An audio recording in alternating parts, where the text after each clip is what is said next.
Allah berkalam kepada baginda Nabi Muhammad sallallahu alaihi wasallam. Qul ana basyarum mithlukum.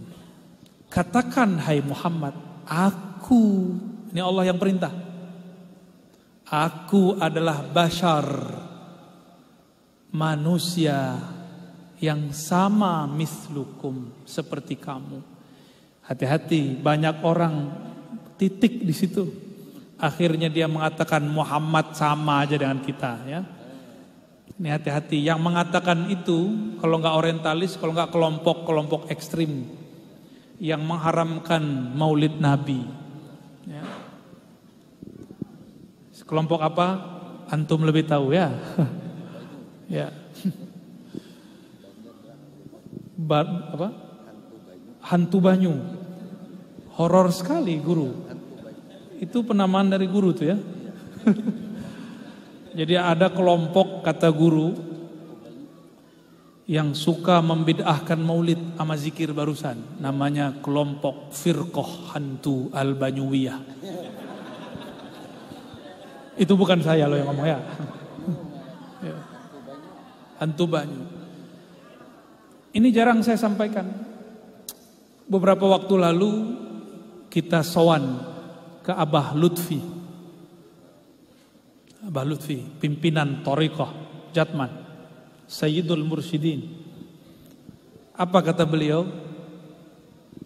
Salah satu cara menghancurkan kerohanian Islam hari ini, menghancurkan agama hari ini adalah mengatakan Nabi Muhammad sama dengan manusia.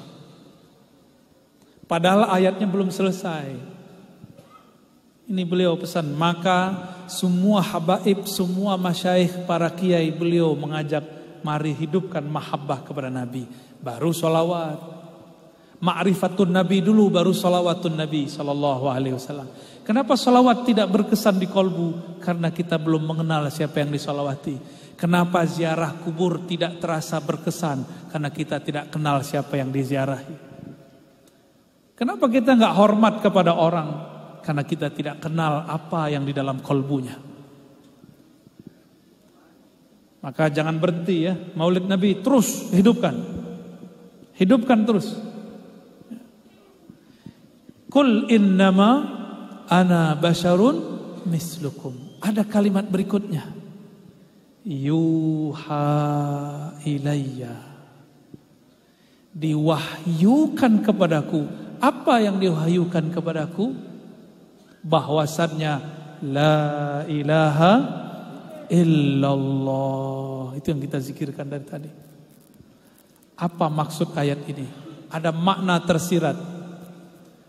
Betul, kalian akan menyamakan Muhammad seperti manusia biasa kalau kalian tidak masuk nama Allah di dalam kolbu.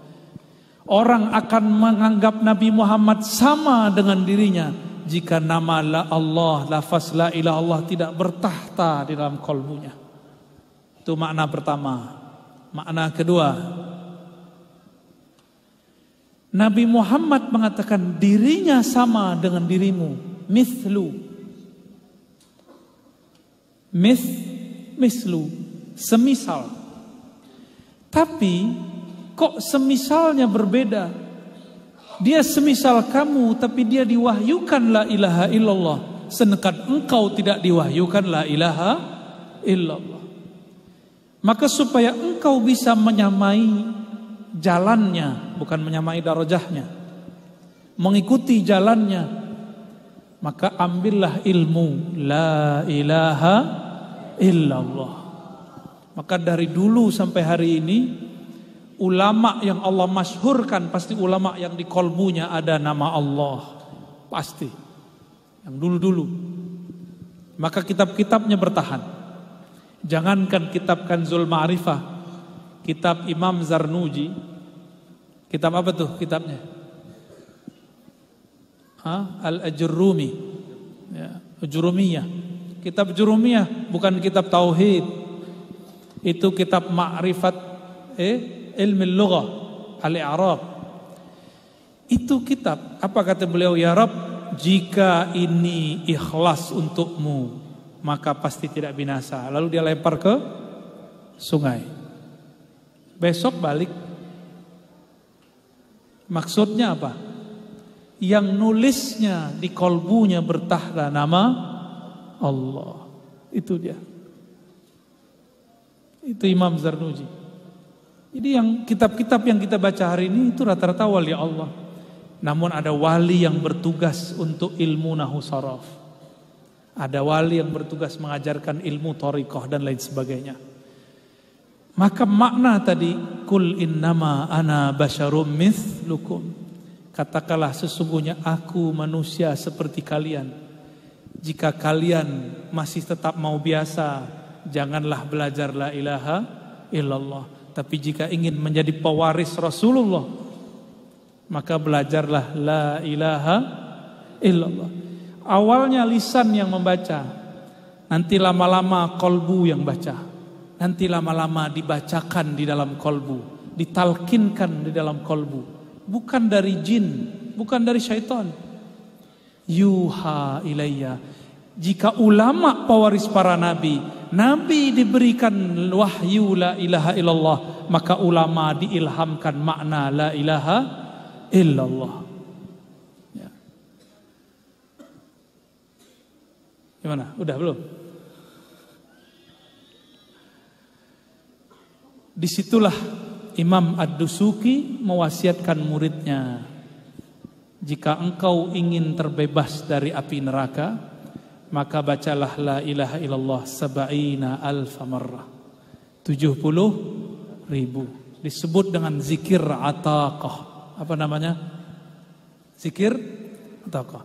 Maka saya berharap di antara kita sekali seumur hidup mengkhatamkan baca la ilaha illallah 70.000. Ya, walaupun sekali seumur hidup. Ya, Imam Ibn Arabi sebagai penutup kisah yang akan saya bacakan, ketika ada orang yang mengkafirkan dia. Jadi Imam Ibn Arabi ini sufi. Satu kali ada ahli fikih mengatakan, aku bersaksi dan bernazar bahwa Ibn Arabi kafir dan aku akan kafirkan dia setiap ba'da salat. Jadi wiridnya sudah ganti. Dia kalau assalamualaikum, assalamualaikum, tidak astaghfirullah. Asyhadu anna Ibn Arabi kafir, kafir, kafir. Berapa kali? 7 kali. Yang dia kafirkan wali Allah. Tadi kalimatnya apa?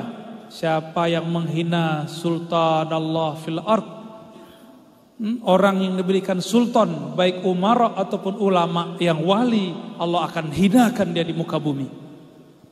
Kalau di riwayat Bukhari yang sahih, man adali waliyan, siapa yang memerangi menyakiti waliku, azantuhu bil harb, aku nyatakan perang baginya. Itu penduduk langit perang sama dia.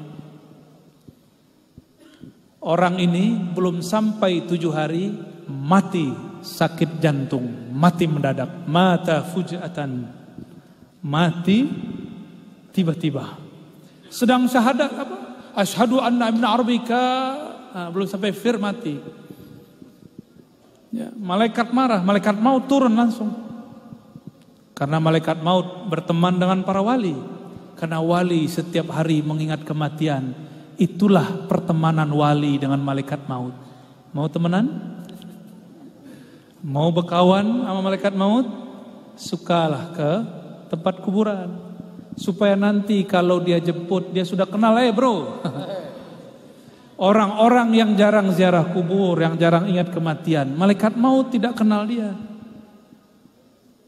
Jadi ketika mati tidak dijemput. Kamu siapa? Ditarik, langsung ditarik. Kuku ditarik, sakit pak. Ini kaki saya lagi agak kurang sehat. Itu masih sedikit, di bawah kulit, di bawah jalan sakit. Kita keluarkan kulitnya sakit. Bayangkan jika yang keluar ruh.